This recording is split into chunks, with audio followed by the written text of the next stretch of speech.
Oi pessoal, tudo bem? Primeiro, começo pedindo desculpas pela demora na postagem desse vídeo. E não foi porque eu demorei apenas de postar, não, eu demorei realmente de conseguir parar, refletir e produzir o vídeo. Mas vamos ao que interessa. Eu havia comentado que postaria um vídeo com breves e sucintas reflexões sobre o documentário do Dilema na Rede. Documentário esse que está no serviço de streaming, no caso no Netflix, e que gerou muita repercussão, inclusive uma resposta do Facebook e de outros defensores das redes sociais. Eu gostaria de começar por dar a minha opinião pessoal sobre dois pontos do documentário. O primeiro é a utilização da dramatização, ou seja, é um documentário que não apenas documenta, ele também utiliza recursos cenográficos e dramatúrgicos, através da utilização de atores, para simbolizar e representar fatos e situações que realmente podem acontecer e podem existir de uma forma ou de outra. Pessoalmente, eu não gosto, tá? Eu não acho bacana. Eu tento produzir, por exemplo, os meus livros de uma forma documental, sem recorrer a esse tipo de subterfúgio. E eu, como uma pessoa que também estudou roteiro, eu não gosto da utilização desse tipo de recurso. Entendo que torna muito mais palpável, palatável e, de certa forma, aumenta o alcance do documentário. Mas é um recurso que eu considero que é um pouco apelativo. Esse recurso também é utilizado, por exemplo, na série Roma, que também tem no Netflix, e considero que, da forma como esse recurso de dramatização foi utilizado, ele acabou sendo mais apelativo ainda no caso do documentário O Dilema nas Redes. Então esse é o primeiro ponto. O segundo ponto que eu entendo que nós temos que mencionar é que quando você vai fazer um documentário, eu não concordo, por exemplo, quando as pessoas dizem não, mas você tem que ser imparcial, Essa imparcialidade, ela não existe. Todos nós temos algum ponto de vista sobre alguma coisa. A partir do momento que eu tenho um ponto de vista, isso até é uma questão adotada pela teoria da relatividade na física, einsteiniana. Se eu tenho um ponto de vista, significa que eu estou em algum lugar, estou olhando as coisas de algum lugar. Então, obviamente, que eu vou contaminar o objeto observado com o meu ponto de vista. Quanto isso não me incomoda. Mas me incomoda quando você não se esforça, pelo menos, para olhar a situação por vários ângulos. Eu estou aqui nessa posição, posso olhar para a direita, posso olhar para a esquerda, posso olhar para cima, posso olhar para o centro. E mesmo quando eu olho um objeto que está imóvel à minha frente e eu só posso vê-lo de frente, eu consigo ainda assim, num exercício de abstração, imaginar suas outras facetas e seus outros lados. Nesse sentido, eu já dou spoiler aqui da minha opinião. Eu acho que o Dilema nas Redes ele peca por mostrar apenas o lado negativo das redes, que é sem dúvida algo a se pensar, algo grave e algo realmente para a sociedade discutir, trabalhar e, de certa forma, especular e talvez até corrigir. Mas não mostrar o lado bom me parece que torna o documentário um pouco panfletário. E, começando rapidamente uma breve análise, eu penso que o Dilema das Redes ele acaba, ao invés de abarcar apenas um estudo sobre as redes sociais, ele acaba, na verdade, abordando uma série de coisas. Coisas essas, inclusive, que são objeto de estudo e são objeto de dilemas e foram objetos também de dilemas e já não são mais há muito tempo. Isso é algo que me incomodou.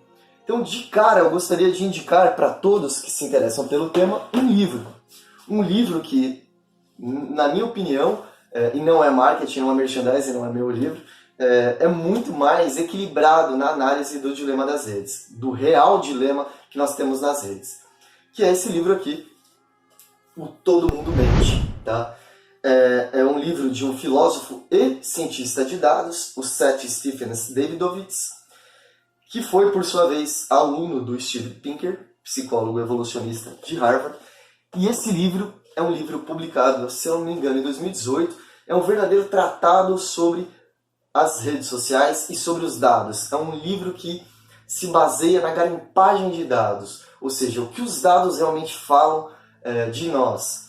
Por que nas redes sociais nós todos, de alguma forma, mentiríamos e quando nós realmente fazemos buscas, nós não mentimos. E justamente por isso, as redes sociais e todos os grandes conglomerados acabam sabendo, né, tudo sobre nós. Isso também é matéria de estudo pelo próprio Yuval Harari, que ele comenta, né, que existem vários protocolos de uma série de programações que realmente conseguem estatisticamente saber mais sobre nós mesmos do que qualquer outra pessoa que nós conheçamos, nós mesmos, enfim. Eles sabem mais de nós do que nós mesmos. Pois bem, eu acho que o dilema das redes, ele também peca por abrir demais o escopo, no sentido de ele questiona se nós estamos colocando em risco a democracia, se nós estamos colocando em risco a própria cultura escrita, um certo grau de intelectualidade e uma certa capacidade de abstração para trabalhar com conceitos mais sofisticados. Tudo isso está interligado.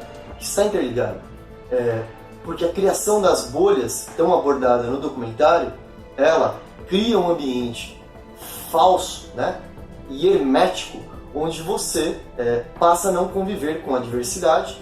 Não convivendo com a diversidade, você vai acabar ficando viciado naquele repertório, sempre o mesmo repertório, e passa a achar que o seu universo se resume na verdade o universo todo se resume ao seu universo, ou até diria diferente, né, que o multiverso, porque nós somos um multiverso, se resume ao universo só daquele indivíduo. Mas eu acho que o dilema das redes deixou de falar muita coisa. Por exemplo, o dilema deixou de falar que quando o tipo de Gutenberg foi criado, houve uma gritaria generalizada também.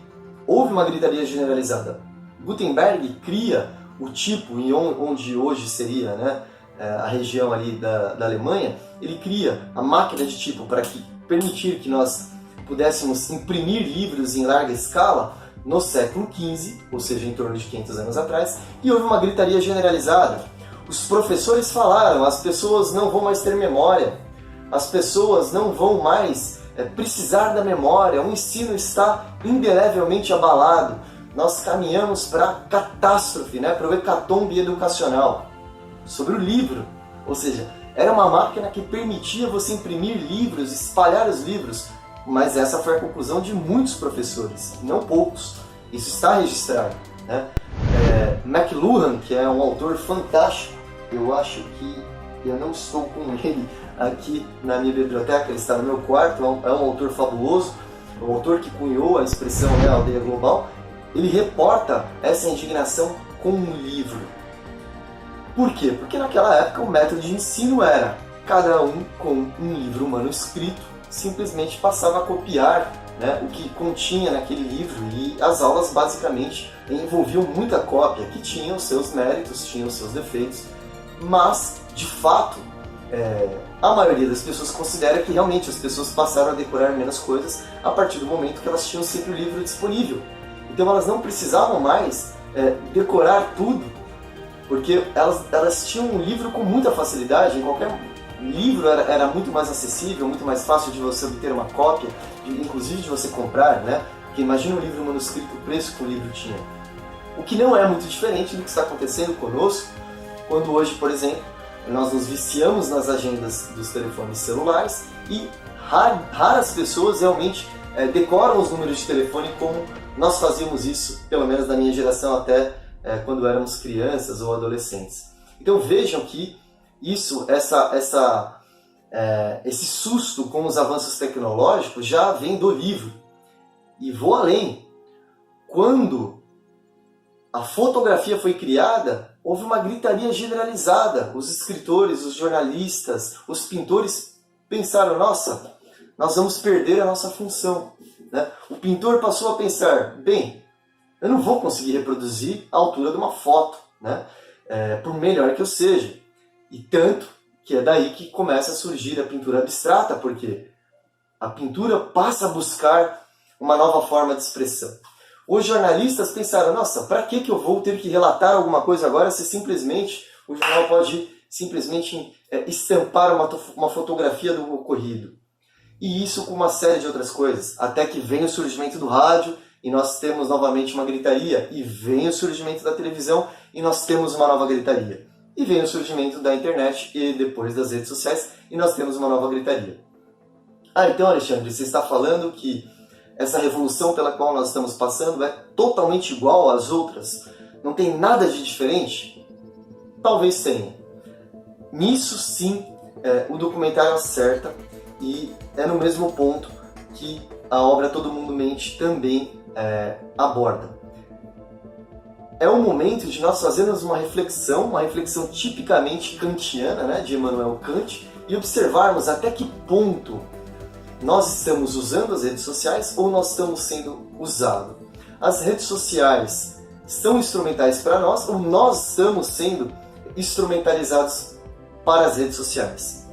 Lembrando, pessoal, voltando aí à criação da escrita, né, na Suméria, em torno de 5 a 6 mil anos atrás, que a criação da escrita, ela dessacralizou, de certa forma, a palavra, porque a palavra, que era algo sagrado, ela passou a ser escrita, e repetida de forma escrita, a exaustão, e vasculhada, escrutinada, entre outras práticas. A partir do surgimento do livro impresso com Gutenberg, aí já 500 anos atrás, essa dessacralização ela chega num ponto muito elevado. E aí nós passamos a dessacralizar a natureza, além da palavra, nós dessacralizamos as religiões, nós passamos a dessacralizar nossos líderes políticos, ou seja, nada mais ficou sagrado. Tudo passou a ser possível de ser questionado e, de certa forma, de ser analisado num pé de igualdade. As redes sociais, elas são, de certa forma, a pá de cal final nesse processo de dessacralização, que é um processo típico da pós-modernidade, onde nós temos uma pluralidade enorme de narrativas e não sabemos mais onde está o todo, né? Onde está o todo? Onde o peso de um argumento ele está muito mais ligado ao eco que ele encontra nas redes sociais do que a qualidade dele, né? Tá aí todas as pessoas que se importam muito, né, em viralizar ideias ou produtos, etc. O perigo que pode estar acontecendo agora, na minha concepção, ele não vem das redes. É o perigo de nós dessacralizarmos de vez a ideia de uma cultura escrita. Vejam só, vejam comigo, pessoal, observe. A cultura escrita, né, ela criou um novo tipo de reflexão em torno de 5, 6 mil anos atrás, porque até então nós usávamos a linguagem meramente para nos comunicarmos. Os pensamentos que o ser humano conseguia produzir possuíam um grau de complexidade muito menor. A partir do momento que o alfabeto ele pôde ser instrumentalizado e escrito, o alfabeto ele passa a virar também uma ferramenta que facilita o pensamento. Então as palavras não existem apenas para que nós nos comuniquemos, elas existem também para que nós mastiguemos as nossas percepções e possamos produzir pensamentos estes que depois poderemos expressá-los ou não. A partir do momento em que eu me livro completamente da linguagem escrita, como as gerações mais jovens estão, de certa forma, fazendo, e passo a lidar com um sistema de comunicação que eu não preciso mais ler, absorver com o tempo, ruminar aquelas ideias e depois chegar num pensamento com um grau mínimo de sofisticação. Se eu apenas recebo uma carga enorme de informação e imagens, eu passo a ter um comportamento só reativo, né? E passo, de certa forma, a voltar àquele período pré-histórico de antes da escrita, onde o ser humano ele era um ser humano imagético, um ser humano que simplesmente falava sobre imagens e pensava sobre imagens muito mais do que pensava sobre o alfabeto, sobre a palavra escrita. Então a palavra escrita, ela realmente muda para sempre a humanidade. E talvez a criação da televisão e agora a profusão de dados e imagens que nós estejamos recebendo, né? Aplicativos como TikTok, Instagram e muitos outros, inclusive esse vídeo aqui de quem vos fala, tudo isso pode, se nós não tomarmos um certo cuidado com a pedagogia que nós vamos utilizar, pode realmente gerar um certo decréscimo na qualidade do pensamento humano. Então, eu penso sim que existe um dilema, no sentido de que nós precisamos refletir em formas de garantir que a tecnologia seja utilizada pela humanidade e não que a humanidade seja utilizada pela tecnologia, mas temos que também lembrar dos aspectos positivos, né? Diagnósticos médicos que podem agora, utilizando uma base de dados gigantescas, produzir diagnósticos e, inclusive, depois ajudar na medicação de uma forma muito mais personalizada. Nós podemos identificar epidemias surgindo com base no tipo de palavra utilizada nas buscas, nos sites de buscas como o Google.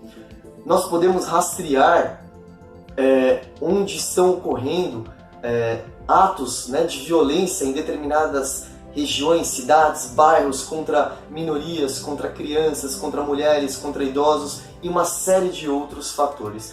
Nós podemos, inclusive nessa pandemia, manter contato com entes queridos, né, que nós talvez não pudéssemos ter tido esse contato sem as redes sociais.